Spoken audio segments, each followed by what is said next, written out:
what you are basically. Deep, deep down, far, far in, is simply the fabric and structure of existence itself.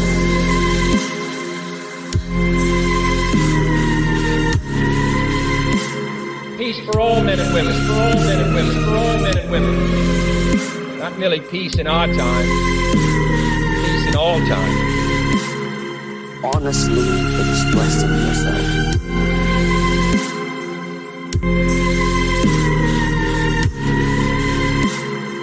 Peace for all men and women, for all men and women, for all men and women. Not merely peace in our time, peace in all time. The fabric and structure of existence itself. Hi, everybody. Welcome to the Parallel Mike podcast. I'm your host, Mike, and a big thank you for joining me for the latest episode. On tonight's show, we have a new guest. His name is Nick Hayes of Hayes Reviews. And to describe Nick's channel in a single word, I think I would have to use the word niche. And when I say niche, I mean the nichest of the niche, because Nick's live streams can go on for 3 to 4 hours, because what Nick specializes in is forbidden books. And he actually reads these books to listeners on his live streams. He goes through them page by page.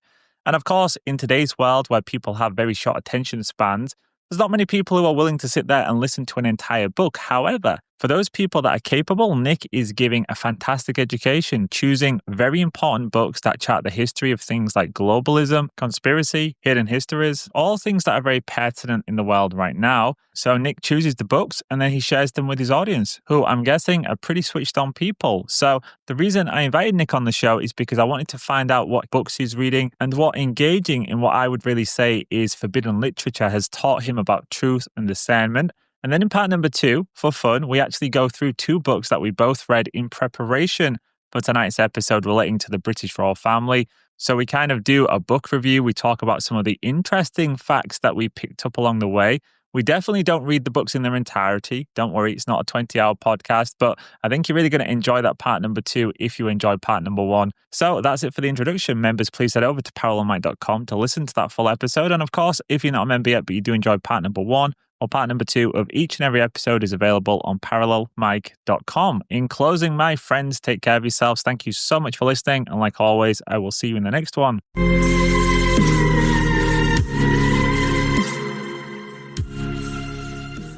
Hi, everybody. Welcome to the Parallel Mike podcast. We are joined today by Nick Hayes of Hayes Reviews, which is a YouTube, Odyssey, and Rumble channel dedicated to exploring books that offer an alternative view on history and uncover things related to globalism, technocracy, and esoteric knowledge. Nick, that's the introduction you're getting from me, my friend, but please add to it. Let us know who you are and how you came about this channel, which is a very interesting one.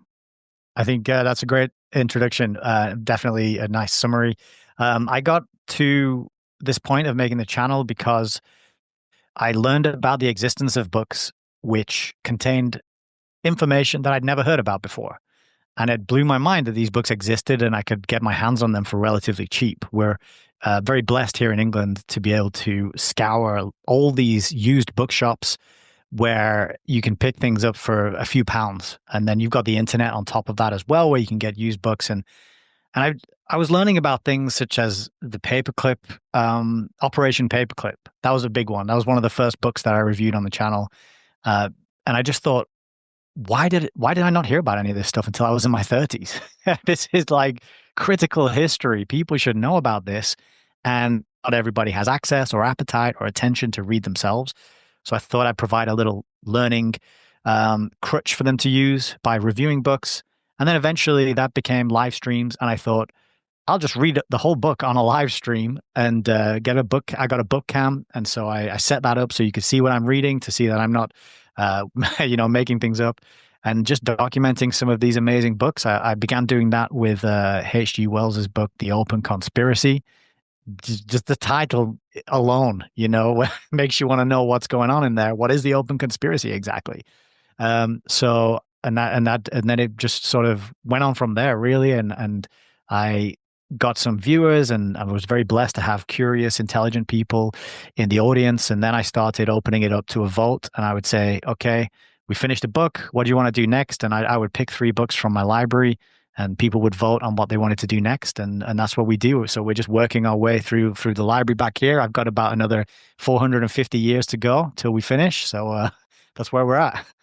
Yeah, it's an interesting channel that you've created for yourself, Nick. It's certainly not the kind of channel that will ever get pushed in the algorithm. So you'll probably find, like me, that you are going against a brick wall in some respects. But it's unconventional because you're actually reading books in their entirety, which is so antithetical to the modern world where people want, a 15-minute, at best, 15 minutes is the maximum they want to hear, but you're going through the book step by step. So how has your audience responded to that? Do you have people reading along with you or just watching the show? What kind of community is built up around the channel?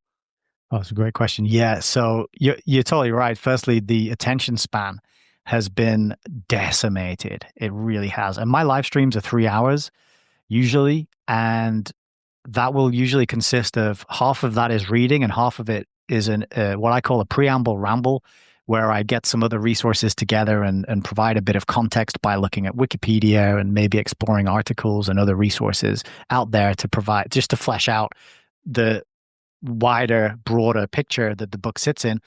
But I find that people generally, when I start a book, the first video in the series usually gets loads of views, and then it dwindles as we work through the book. There's about a core, if the numbers are anything to be believed, which they're not, I don't think, but there seems to be a core of about 200 people who follow along. And I think what people are doing is mainly listening and letting me read the book to them. People are not telling me, at least, that they're reading along, but I am hearing from people that they're buying books and looking out for cheaper copies, and they're grateful to me for making them aware of certain titles that they hadn't heard of before. So that's really what I'm aiming to do, is get more people interested in reading, get more people aware that there are books out there. And if more people would start doing what I am doing, I don't have the copyright on it. If more people would start doing it, I think that would be a good thing, because the attention span is so diminished at this point that we got to start stretching it back out again. And I consider my live streams to be a sort of workout for your attention span. Well, I was going to say 3.5 hours. I used to get people complain on my Parallel Systems broadcast YouTube channel, which is, as you know, it's about finance and geopolitics. They'd complain, not everyone. I mean, most of the audience loved it, but I would say there was always at least 4 or 5 people intermittently who would say, can you not shorten these down to 15 minutes? And I was like, hell no. I was like, I enjoy doing the live streams. I enjoy that moment because unlike my pre-recorded videos, which are very much focused on a certain topic, the live streams is a place for you to engage with the audience. I have people in the live chat, and there's a lot of people out there who actually want to spend some time with you or with your channel. They maybe don't have anyone else to talk to that evening, or they just really enjoy the content. And I think that's a good thing. It creates community around the channel. And, I haven't mentioned it, but you actually are a community member of my channel. That's how you found me. And I don't know, how long ago was that, Nick, that you actually came across my show? This is the first time we've actually spoken in any real detail, right?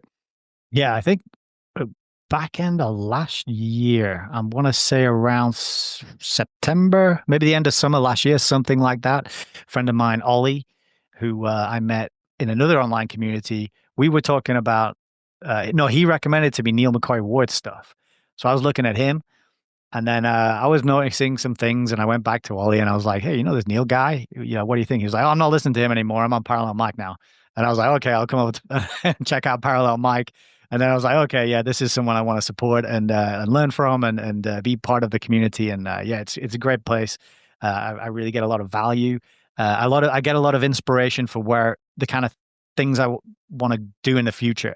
So the gardening, the homesteading, the growing food, the investing in precious metals, these kind of things. I'm not quite there yet, but I'm like, I've got a North Star to be aiming towards. And so I dip in quite a lot just to get that motivation and that vision for where I want to take my life with my family. So yeah, it's great to be part of that.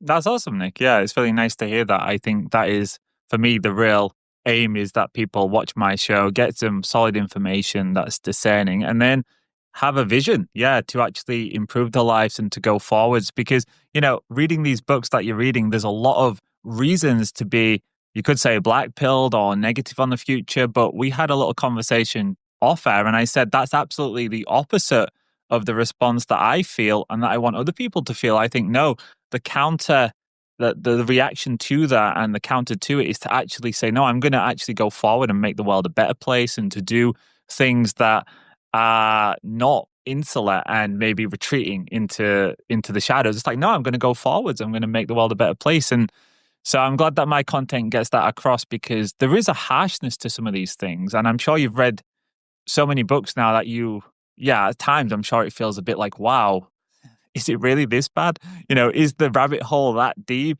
So maybe let's touch on that, Nick. Like, how has it been reading all of these books? What was your initial response? How did you feel when you started to read them? And how's that, I guess, progressed as you've gone through them? How have you managed to remain hopeful learning about these crazy histories?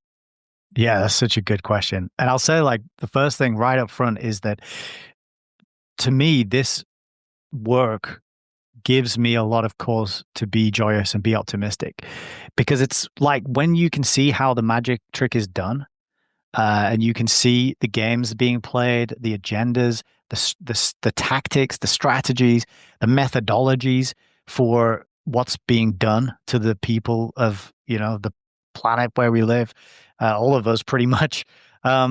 Once you can see through it, you become immune to it. You build up an immunity to it, and you realize what is truly important, and you don't get sucked in by the nonsense, and you don't get taken down dead ends, and you're less likely to waste your time on frivolous, pointless things that are really going to take your life nowhere. So it's incredibly empowering, although at times quite dark. So I did read a book on the channel, Fearful Master, which is subtitled A Second Look at the UN. It's by G. Edward Griffin, who wrote The Creature from Jekyll Island, who I'm sure you and all of the people watching this will be familiar with. And this is a little lesser known paperback that he published back in, I think, the 60s or the 70s. And in it, it talks about Katanga and an event that took place there where UN troops went in and just were massacring Red Cross volunteers, doctors and nurses, and just carrying out horrific kind of war crimes, really, and not for any good reason. Not that there's ever any good reason to do that, but they just went in there and they were bullies and they were horrible. And reading about that was very heart-wrenching, Another example is Lusitania. I read a book about the Lusitania by Colin Simpson, and he records some first-hand accounts of survivors and their accounts of being on that ship, watching people drowning, the decisions they had to make, the fact that they survived and they looked back, and it's incredibly heart-wrenching stuff. But for listeners that are not aware, Nick, what was the Lusitania? I know, but just for listeners that are not aware of that story, can you just fill them in? Yeah, so the Lusitania is a ship that was sunk, and it was a very early example of a false flag.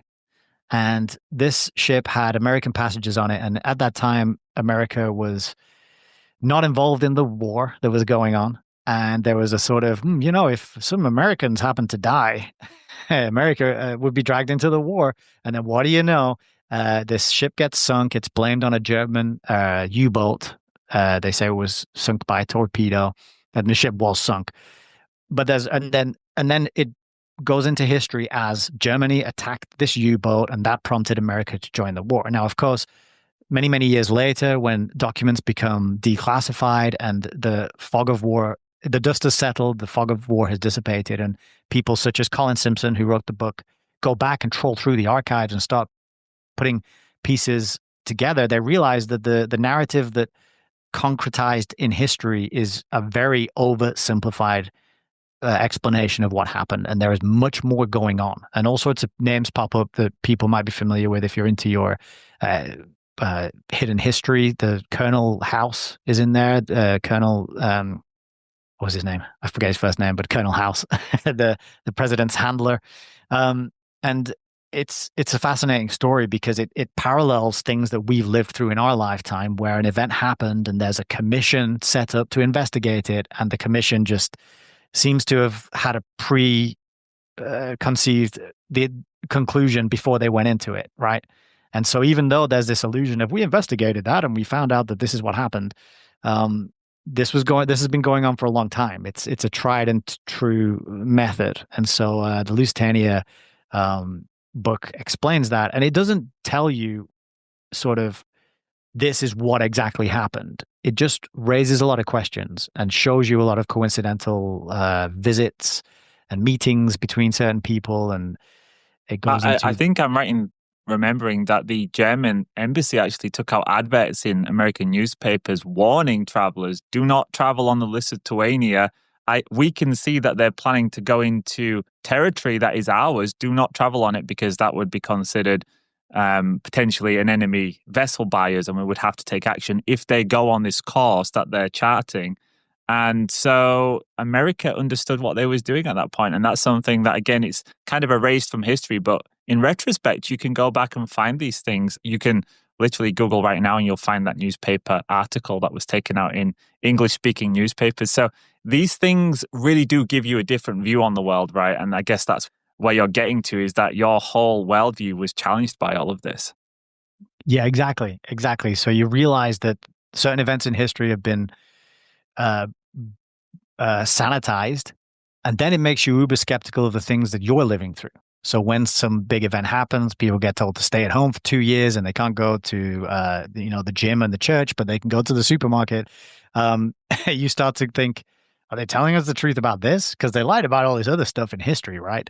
And so that's how it gives me cause for optimism and hope, because it empowers me with a more critical lens through which to view the things I'm being told by the people who are, telling me things. Although at this point, I've pretty much tuned out of all the mainstream media. And I just realized that I'm going to get more truth looking at these books and looking at history than I am from any of the current day talking heads who are just, clanging the alarm bells and saying, you won't believe what just happened, or this changes everything. And they've got the fire on their thumbnails and they're just trying to wind you up all the time because they need the eyeballs and the clicks and the attention, right? So I'm trying to slow it down. I think a lot of my audience appreciate that I'm not focusing on the latest, like, I don't know, Kanye West apparently released a song about the tiny mustache man, right? I haven't, but this is a big controversy. Somebody mentioned it in a group chat I was in. I'm not talking about that stuff. I'm not talking about the current events. I'm like, most of that is probably theater and it's distraction and it's not helping you. Let's look at the history. Let's get a picture of what happened in the past so we can understand where we are today and have a more, a better ability to critically evaluate the things we're being told in the present day. Yeah, that's exactly the same path that I've gone down, Nick. It's trying to bring discernment to the narrative so that people have the capacity to actually understand where the deceptions will be, and then also to discern where the truth is. Because one of the big problems that I think people have is they go on this journey of, let's call it becoming awake. They take the red pill and they want to become awake and they read all of these books, and then they get involved in all of the different personalities. You could use Alex Jones as an example. And they think this person's a guru, this one's giving me the truth. Then they go on to the next one and the next one. And they come out of it actually just confused as hell. They don't know where the truth truly is. All they know is that everything's a fake and everything's a lie and everyone's a shill. And I see a lot of people like this today. And I think they're in just as bad a position as they was before. It's actually no better in some regards. Okay, maybe they're a little bit more, the skepticism's good, right? Okay, I'm not going to fall for COVID, but if you don't know where truth actually lies, then how do you progress in your life? You end up just becoming, I would say, a little bit of a basket case. And actually today, what they've done with that is flood the marketplace with conspiracy. So they've gone from one pendulum side to the other pendulum side, which is everything's true, whatever we say is true, to no, everything's fake and everything's a conspiracy. And I would say if you look at the American conservative right now, that is totally weaponized against them, that everything is a conspiracy. Yes. And actually that shows you that it's real, that there's a conspiracy here. So how do you navigate that, Nick? How do you remain discerning despite all of this flood of information? Because I know myself from having read these books that some of them have 90% truth, 80% truth, but there's always a little bit of poison in some of them too that can just at the last minute when you're getting somewhere, just knock you off course. And now you're back, I guess, on this treadmill of trying to figure out the truth. So how do you navigate that? Great question. I really don't pay very much attention to any current stuff at all. I'm very picky about which channels I check in on and whose content I look at. So that solves that problem. I'm not having to wade through the current thing and deal with it. And because I recognize the same thing as what you just said, is that they flooded the space, and now it's, for lack of a better word, toxic in a lot of ways. And it's just trying to get you scared and fearful. And I know anyone who's trying to get me scared and fearful is not doing me a favor. They're not helping me out. So I try and remedy that on my channel with the stuff I do. And when it comes to figuring out what is true, I think reading widely, having a wide variety of sources to compare and contrast, do what's called syntopical reading, and get multiple books on the same subject. So we were talking earlier about on offline, sort of in our messages when we were setting this up, about the king formerly known as Prince Charles, right? I did a book on him, The Sustainable Prince, a very short little paperback book. I've since got other books that are conspiratorial in nature, but ones that are also just mainstream books that he's published himself. He did one called Harmony that I've got over there. I got another book about the lineage and ancestry of Prince Charles that was like a limited print, and a viewer very kindly donated me the money to get hold of this because it was like quite expensive. There's only 750 copies or something. So it's about, when you're interested, you got to read widely, take in a lot of information, find those contradictions, find the things that don't add up, and then try and iron them out as best you can. And then another aspect is, I think sometimes, is going with your intuition and developing that, because I think that it's an aspect that of being human that not a lot of people use.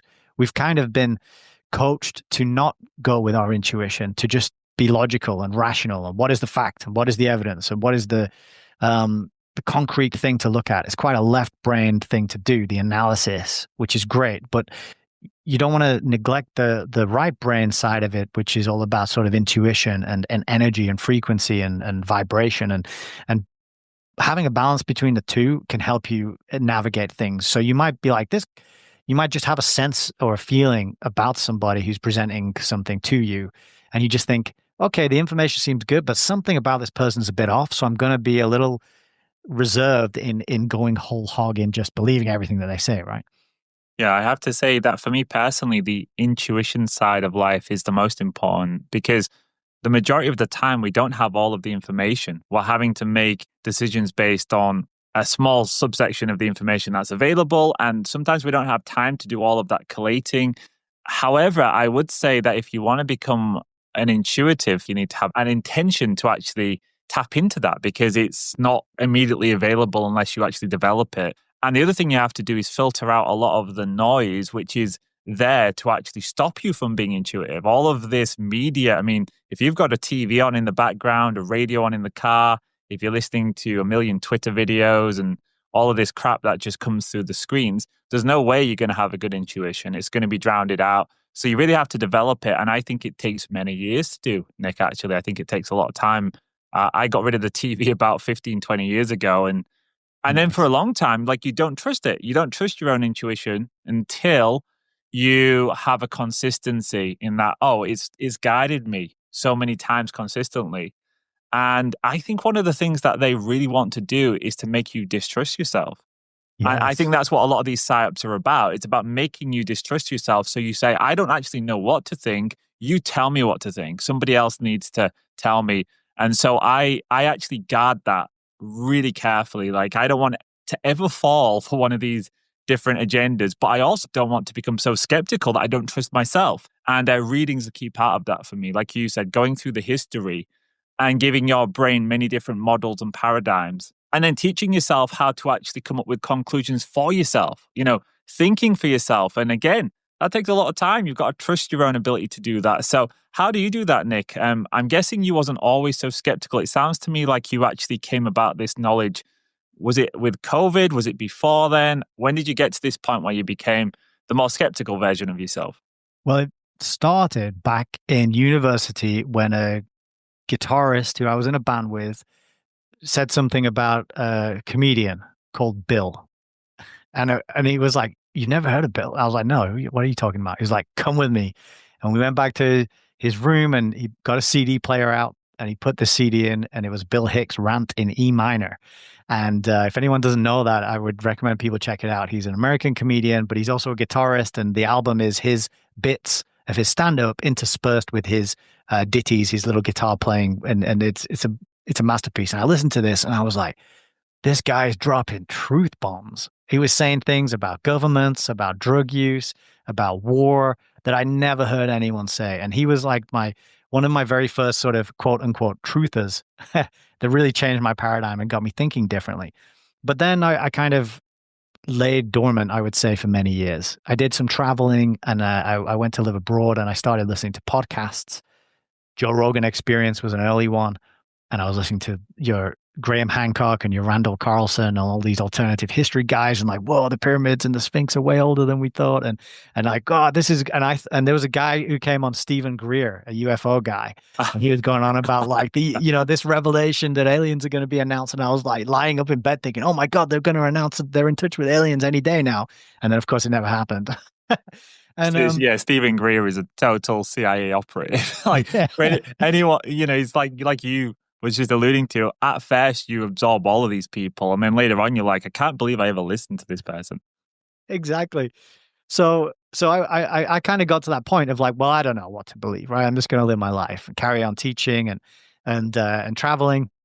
And then I kind of grew up a little bit. I fell in love. I decided, right, I'm going to be old one day. I better get married because I don't want to be like, because I've got to play the long game now, and I would like to have a long-term, like, committed, loving relationship in later life. That's probably better than just, staying single and bouncing around aimlessly. So I got married, and then literally months after we got married, we got locked down. We got married in November, and lockdown started, February or March the following year. And this kind of speaks back to what you were saying before about plugging into that beyond, that otherness, that God, that whatever it is, whatever your word is for it. And following your intuition, because you can see how things fall into place and happen in a way that you never could have planned and you never could have anticipated. And you have to, and all that can really account for it is something else. And this is what happened. We got married. It was quite a quick thing. It was like, we're going to get married. Okay, let's do it. Organize it. Boom. We got it done. We moved in together because we weren't living together at the time. We moved in together, and then we got locked down. And so it was amazing the timing of these things, because we happened to move into a place that had a lovely big garden. It was out of the city, up on a hill overlooking Bristol, where we were living at the time. And so it was a perfect place to get locked down. We weren't in a high rise in a flat. We weren't in the thick of it with all the snoopy neighbors and everything. We were in this picturesque little village, sleepy village with a big garden and a beautiful view. With loads of space to ourselves. So it was like ideal, and you could not have planned it better. So I felt very blessed and protected. But at this time, I wasn't really thinking about a higher power or looking at life through that lens. But what I started doing was, oh my God, there's a disease. It's going to kill everyone I know. This is the end. I can't believe I'm actually living through the end of everything that we've ever known for about 3 days. But I kept seeking out information sources, and I was thinking, this mainstream news stuff, they're really trying to terrify me here. And you wouldn't do that if you cared about somebody's health. You don't terrify people who you want to help, right? Unless it's, a really urgent situation, like there's a tiger running at you right now, and it's like that kind of life or death in the moment thing. This wasn't. I was like, why are they trying to terrify us? So I went a bit further afield looking for information, and I started finding like The Last American Vagabond, for example, or James Corbett. There's a guy, Spiro Skouras, who was, I don't know if he still does stuff, but he was doing some good interviews. And I saw like David Icke on London Real, and he was talking about his stuff. And I just became obsessed with gathering information and hoovering it up. I always had headphones in. I was cycling to work and back, listening to interviews and podcasts. I was doing sleep-ins at work. I was doing care work. And on my sleep-ins, whenever I want to go home, I'd be like documentaries and interviews. And I just became obsessed for months and months and months. And it wasn't until I saw James Corbett on Grand Theft World podcast talking to Richard Grove, and they were throwing back books. They're like, hey, have you read this one? No, I haven't. Have you read that one? And I thought, okay, I'm going to have to investigate these books and start start doing my own reading and research and learning. And that, coupled with the censorship that was going on at the time, made me get maybe a bit too obsessed with actually getting the hard copies. But I went from having sort of 10 sci-fi novels to sort of 200 books about history very quickly. And I was more of a fiction reading kind of person prior. But it was lockdowns that got me interested in the history, and like, oh, there's Operation Paperclip. There's all this sort of false flags. There's all these questions about the 9/11 event, about the JFK assassination, all these things that are by no means clear cut. And the official narrative was suspicious, gave me a lot of peace of mind during COVID, because I was like, now that I'm looking at this history and all the question marks around all these other big events, moon landing is another one. I'm going to have a lot of question marks about COVID and not be as fearful and scared, you know? Yeah, now these same guys are telling me that I can't go outside and they're locking up the child's playground, but they're saying that it's okay to go to a restaurant, but not to stand up in the restaurant without a mask. It's just like, yeah, I'm not going to believe that. Right, exactly. It didn't make any sense on any level. And then it became, once you started to realize that, you can't, it's like once you see it, you can't unsee it. And then I went through, what I did next was I enrolled in like an online course with a bunch of people who were thinking the same way as me. And I spent a lot of time talking to them and learning from them. And then at some point I came across, and this is going to make sense and bring it kind of full circle. I came across Jay Dyer, who's a YouTuber. He's got a fairly big following now. He does a lot of theological debates. He also does geopolitical analysis, big book reader. He's always lecturing through texts and showing his annotated books with all the post-it notes in, like, this is actually a book of his that he recommended that I got hold of and read through on the channel, Milner Fabian Conspiracy.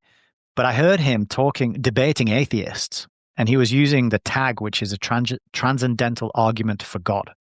And the idea is that logic is only possible because it's created and maintained by a supranatural consciousness that people call God, right? And I was so compelled by this argument that I started praying. And I started to try and have conversations with this entity. But I was like, okay, God, I'm talking to you now. I don't know if you're a real thing or not, but I'm going to try it and see what happens. And that's how I began praying. And certainly I noticed a massive shift in my perspective, my view on the world, my experience in life, my ability to connect, my orientation. When you earnestly try to connect with the source of goodness and beauty and loyalty and compassion and empathy and love, and it just, even if, whether or not it's real, even if you just act as though it's real, then that has a real tangible effect on your reality and your life. And so that was another aspect of this whole journey that was very unexpected and came out of nowhere. But I'm still, to this day, sort of trying to align myself with what is good, what is true, what is right, what is correct, what is just. It's hard. I'm not, there's good days and bad days. There's days when I'm useless at it. But I think as long as the intention is there and you proceed trying to do no harm, trying to make things better, trying to help people, and I really try and pour that into the YouTube channel. It's like, I'm not trying to scare people. I'm not trying to say, you won't believe what they wrote down in this book. It's more like, hey, these maniacs are trying to do this crazy stuff. They wrote down books explaining it to us, what they're doing. I'm going to show you their plans so you can avoid them and live a good life and do something better and have a good outcome, right? So that clicked into place. And then that kind of gave me the impetus to say, right, I want to put myself out there and talk to people as best I can. I'm not a academic person. I'm not trained in critical thinking and logic and debate and argumentation and all this stuff. I'm very much just kind of obsessed with books, and I love talking to other people about these kinds of topics. And then I just roll with that, really. Well, that is the biggest psyop, actually, of them all, is the atheism. That is the biggest psyop, is that life is meaningless. And one of the things that I realized as well, going back to books, is that a lot of the books that are a part of the Western canon, 1984, Brave New World, they're not there by accident. They are No. there to put these ideas in your head as a child. So I'm wondering how you reflected on those mainstream books once you'd learned some of these things. Did you have to readdress that and say, actually, maybe they were there for reasons that were not so great? 100%. And you know, the most difficult one of those was not a book, but it was a film, and it was The Matrix. I loved that film. It's still a great film. It's entertaining. It's so well made. You know, the action is fantastic. The quotes. It's a bit dated now, but it's still a rip roaring adventure. But when that first came out, I was too young to see it in the cinema, and I got it on video one Christmas, VHS, and I played it. And then when it finished, I stopped and I rewinded it. I played it again. And I used to love that film. And I was really sold on this kind of idea of being Neo and seeing through the Matrix and kind of. But what I realize now is that the thing missing from that is a higher power. There's nothing in there about a higher power. The highest power is the architect, who's a computer program. So I had to do that, like you said, with everything and look at it and go, okay, what's being left out here? What are they not including in this piece of media, whether it be a book or a poem or something? For another example, I really loved the TV series Spaced, which is Simon Pegg's. I was a entry huge onto fan the of scene. Space, Nick. Yeah, it was one of the best. In fact, so I'd good. forgotten it even existed now until you just said it. I haven't thought about Space for years, but that was so good back in the day. Yeah. And, you know, they had the slow motion gunfight. There's so many classic moments. I watched and rewatched that. But what I realized now is that I then started to emulate and model myself on the characters in that. And they're just like pot smoking nobodies. You know, they literally sit around, play computer games. They don't really work very hard. They don't have any goals or ambition. They don't have any. They have a tight friend group, but they're not caring for like their parents. They're not having children. There's no like bigger meaning than just, you know, have a few pints with your mates down the pub and play some computer games. And then I did that for many years of my life. That was all I really did, you know, up until when I decided to get married, really. That was my lifestyle, was hang out with friends, drink a few beers, go to some parties, do a bit of work because you got to have a bit of money, but no ambition, no bigger picture thinking, no long-term thinking, certainly none. I was always looking like 6 months to a year in the future, and that was it. And so that's what I realized is how much programming I absorbed through media. And I'm kind of focusing on television and film because they're easier examples to point to. But with regards to like 1984, which I did read very young in my early teens, and I didn't get it. It went largely over my head. I think they are put there to prepare your mind for this type of system, for you living through this type of system. Brave New World, I hadn't read until very recently when I was invited to discuss it with Melissa, who runs the Alan Watt CTTM channels. And she said, You've never read? She was like, you run a channel and you read books and you've never read Animal Farm and you've never read Brave New World. She was like, read them and we'll get on a call and make a video and talk about them. So I did that. Brave New World is amazing. If anyone listening to this hasn't read it, you have to read it and just be amazed at how it describes the present day. And it was written back in the 30s, I think. And then he did a follow-up called Brave New World Revisited, which is not fiction. It is more, but I don't know what it is. It's kind of divided into sections, and it's really about how the ruling useless elites is my favorite phrase for at the moment. How the useless elites plan to manage the rest of us and the methodologies by which they do it. And there's so much revealed in that little book, Brave New World Revisited. And it's kind of it's like a retrospective on the novel. I think 10, 20 or 30 years later, he's like, now that all this time's passed since I wrote my work of fiction and imagination, we're going to see how close we are to that. But of course, we know that Brave New World in 1984, these are fictionalized versions of the plan that we have been born into and we're living through that they have for us. Yeah, and the key part of that as well that you have to add to it, I think, is Aldous Huxley and Julian Huxley were both a part of the British elite. They went to the elite schools in the UK, and Julian Huxley, the brother of Aldous, he was actually the head of the British Eugenicist Society for some time. So he was a massive eugenicist, and I think they were both a part of secret societies. They were definitely a part of the Bloomsbury set. Right. And it was essentially a secret society, as was the economist, our most famous economist, Keynes. So when you understand that, it completely puts the book in a different context because it tells you a few things. Firstly, it tells you that A Brave New World, the author actually had an insight into these elite groups, that he could have had access to information that would allow him to understand the plan. And secondly, that he wasn't on the side of humanity necessarily. He could have been making this book to give us these dark visions of the future. So that again puts it into a slightly different context than just, oh, this is a famous novel. And, that's one of the things that I've found really useful. And I don't know if you've kind of gone down this track in your own work, Nick, is once you've read a book, look into the backstory of the people who wrote the book. That actually reveals new layers to things. Yeah, it puts things into a new light. Just quickly as well, on the topic of Julian Huxley, I've got a book of his. I don't know how well known it is, but it's called, I don't know if you can see that, New Bottles for New Wine. I've not read that book. Tell me a little bit about that one.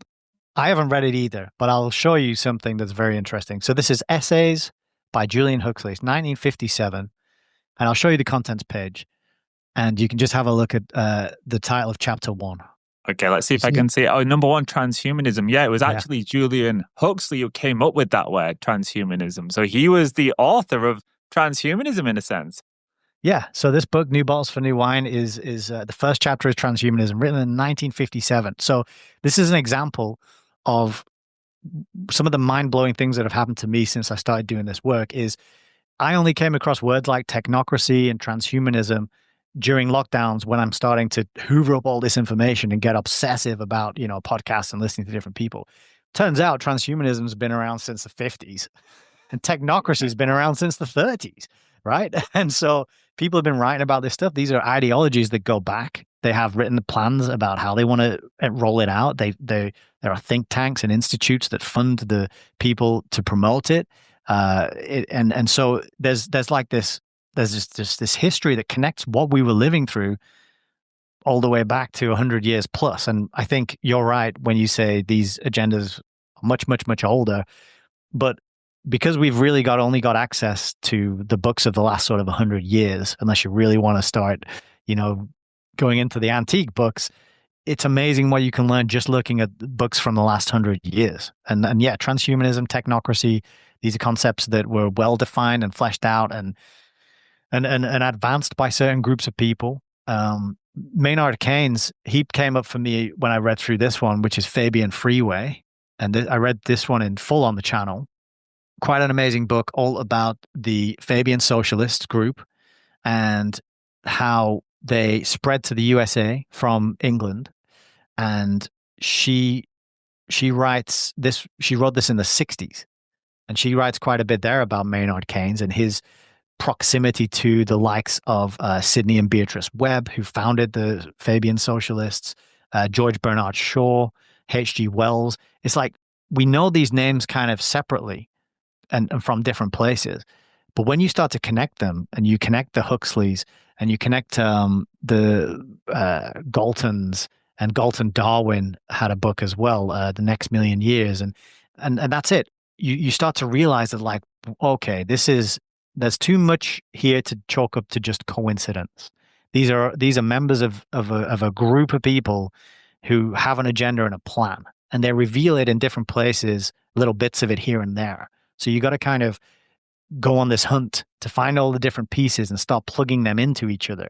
And that's what I view reading as. It's like a lot of the book might be boring and dry, but then you find that little nugget, that little bit, that little piece, you go, ooh, and you make a note of it and then you remember that bit. And then you read another book and then you go, oh, hang on. And then you cross and then it plugs in.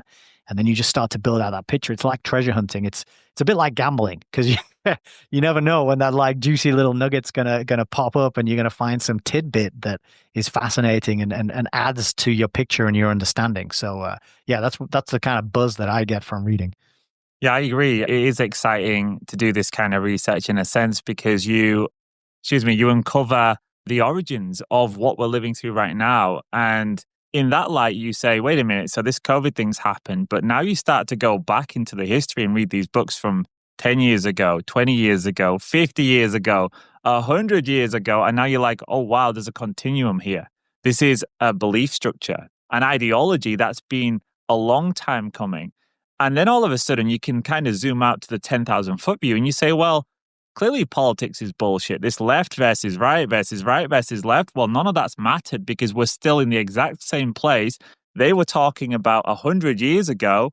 And 100 years ago, think of all the different political structures we've had since then, and yet we're still here. Now, all of a sudden, you're getting somewhere in terms of critical thought, in my opinion. But before we finish part number one, Nick, we're coming to the end of part number one.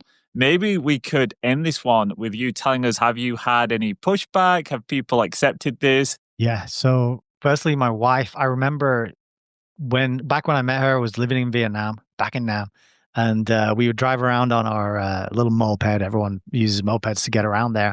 And she would always be on the back and I would drive. And I was telling her about a podcast that I'd listened to about how the Sphinx is probably way older than we are told, and because of the markings on it that indicate rainfall. And she took it in and she was like, yeah, I could believe that. And what I realized very early on was that she trusted me to learn and do research and find things out. And then if they made sense to her, she would be open to accepting them. Is part of the reason why I was like, if I don't marry this woman, I don't know if I'm ever going to do any better, you know? So, because I could see she had an open mind that was, I mean, we all get indoctrinated. We all have cultural indoctrination, right? Schooling, it's going to happen. But if you can find the people that can let go of that when it doesn't make sense and take in information that does make sense, not to be just openly accepting of anything you say, but that can leave behind something that doesn't, like the Bruce Lee kind of thing, leave what is useless and accept and take what is useful. Then that's a treasure. Hold on to that person and you know, keep them in your life. So my wife's always been willing to listen and entertain the things that I talk about and explain and that I discovered. That's not been so much of a problem. Now, with everyone else, I have been dismissed. I've been called preachy. I've been called pedantic. All these kind of things. When I'm trying to help people, I always think like, this is good news. During what I say the Big C event, even though we can probably call it COVID these days, but I say the Big C event. During that, I was like, it's not killing anywhere near as many people as we're being, as the lockdowns would suggest. You know, the messaging was like, everyone's going to die. And then you actually looked at the data being published, and I'm like, it's kind of the same amount of people that normally die. This is good news, and you try and spread this good news, this empowering news, and people resist it, and they hate you for it, and they shoot the messenger, and that was a really strange thing to experience, which is why I ended up turning to the books. I'm like, I'm going to take Nick out of this. I'm going to take Nick Hayes and his opinions and feelings out of this. I'm going to talk to you about Rose L. Martin and her 500-page book that she wrote. You know, I'm going to tell you about G. Edward Griffin's opinions and ideas in his book. And so it's not so much about me anymore. It's more about the authors and the work that they've done and the research and the references and the footnotes and the other things that they refer to and they build their argumentation in their case on. So it's not about me persuading or changing other people. I'm like, look, I recognize that you're having a problem with something. There's a book which might help you. Would you like to read it? I can lend it to you. And that's a much easier way of trying to get to people. If they say, no, I'm not willing to look at that book you've got on it, well, there's nothing more I can do. And there's no point me bringing it up anymore or trying to change your mind about it, right? If you refuse to look at the evidence that exists, if you hold your hand up and say, hard no, I will not look at that, then you move on. Talk about something else, the weather, sports, whatever it is, because there's no point banging your head against that brick wall. So that's why I think the books are so valuable, when you can point to them and say, hey, do you want to borrow this? Do you want to read this? This might help you. I think it will. I've read it. I got value out of it. I think it'll help you. If they say no to that, then just move on and just focus on the things you do have in common. You can have a relationship and connect over. Yeah, I found the same thing, Nick. That was actually what inspired me to start my YouTube channel, was that a lot of the things that I was, I guess, predicting years back, long before I started the channel, were coming to pass and they were proven to be correct. But at the time, I had a lot of pushback to begin with. And some of the things that I used to discuss on the channel, like financial resets and, the reason why we'd go back to gold and all of those things are happening now. And it's almost considered, no, we all knew this. And it's like, no, nobody was discussing that 2 years ago.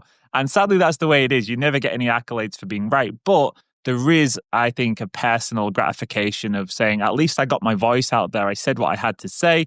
If someone wants to listen, fantastic. And that is the really I would say the special part is you meet cool people like we met through my content. And then, people do start to say, I want to hear what you've got to say. It is a big step. And I think, congratulations on doing that. And I think the way you're doing it is very interesting. It's certainly not mass appeal stuff, because 3.5 hours is a long time to sit through something. But for the people that do want to do that, I think you'll get a really tight-knit audience that is very passionate. And that's kind of what I always went for. I didn't want mass appeal because I thought, if I end up mass appeal, that means I'm not doing it correctly. I shouldn't be mass appeal. I should be confrontational. My opinions should be challenging, because that's where the truth actually is. So I think you're kind of going down a similar path with your stuff. So one more time, Nick, thank you so much for joining me for part 1. In part 2, we're actually going to be doing a mini dissection of some books related to the royal family, Prince Charles, and elite bloodlines. So there's a teaser for members. It's going to be very different to part number 1. But where can listeners find you, Nick, to check out your work? Where's the best place to go? The one-stop shop is allmylinks.com/Hayes Reviews, and that has everything on it. But I'm on YouTube, Rumble, and Odyssey under Hayes Reviews. That's Heys. Very easy to find. I've got other socials as well, but allmylinks.com/Hayes Reviews, and that has it all.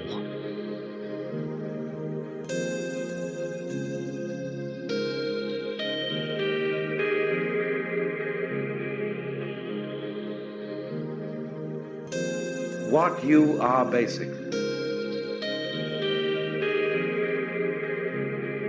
Deep, deep down, far, far in,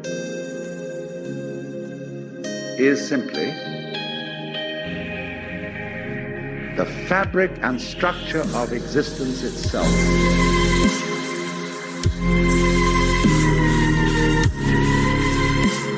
Peace for all men and women, for all men and women, for all men and women. Not merely peace in our time, peace in all time. Honestly expressing yourself.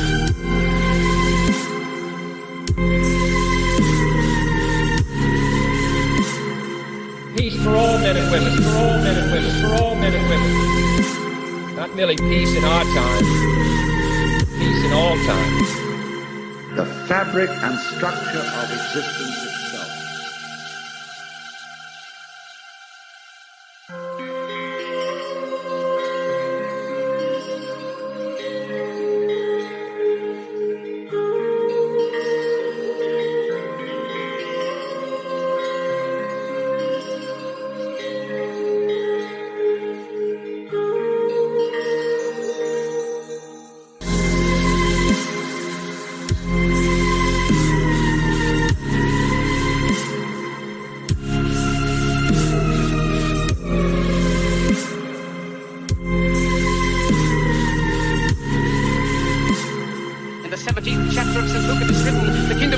Within man, not one man nor a group of men, but in all men, in you the people have the power. Peace for all men and women, for all men and women, for all men and women. The fabric and structure of existence itself. Honestly expressing yourself.